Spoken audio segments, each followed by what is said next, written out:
Millions of Californians with disabilities and underlying health conditions will become eligible for the COVID-19 vaccine on Monday, but continuing shortages of doses as well as ongoing uncertainties about verification and qualification still pose potential barriers to access.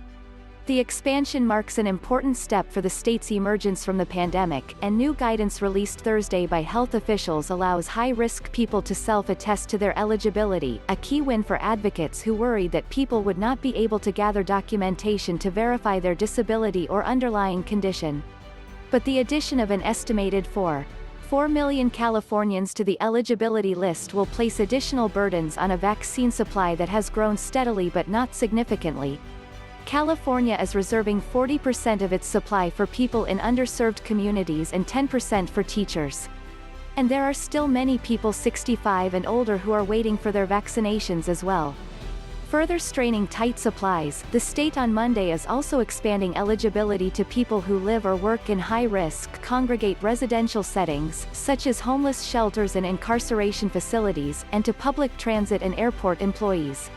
President Biden, expressing confidence in supply projections during his national address Thursday night, said he believed every adult could be vaccinated by the end of May. The high-risk group of newly eligible individuals comprises 10 categories: those who are pregnant or have cancer, chronic kidney disease of stage 4 or above, chronic pulmonary disease, Down syndrome, a compromised immune system from solid organ transplant, sickle cell disease, heart conditions such as heart failure, coronary artery disease and cardiomyopathies, excluding hypertension, severe obesity, and type 2 diabetes mellitus. With population estimates for Monday's group ranging from 4 million to 5 million, and with other eligible groups totaling some 13 million, nearly half of all Californians will be eligible for the vaccine. For those with disabilities and advocates, who have long lobbied for access, eligibility could not come soon enough. In 2020, 86% of people who died of COVID-19 in LA County had an underlying condition, according to the Public Health Department. There is a huge sense of urgency for this group, said L resident Sarah Sultan, 35, who is pregnant and diabetic. This group as a whole is much more likely to have severe COVID, be hospitalized and die from COVID.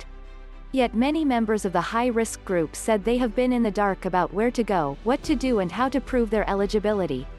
And because of unclear language over the definition of some medical conditions, some people are still wondering whether they qualify, including people with asthma. Some of those questions were addressed in guidance the California Department of Public Health released Thursday night.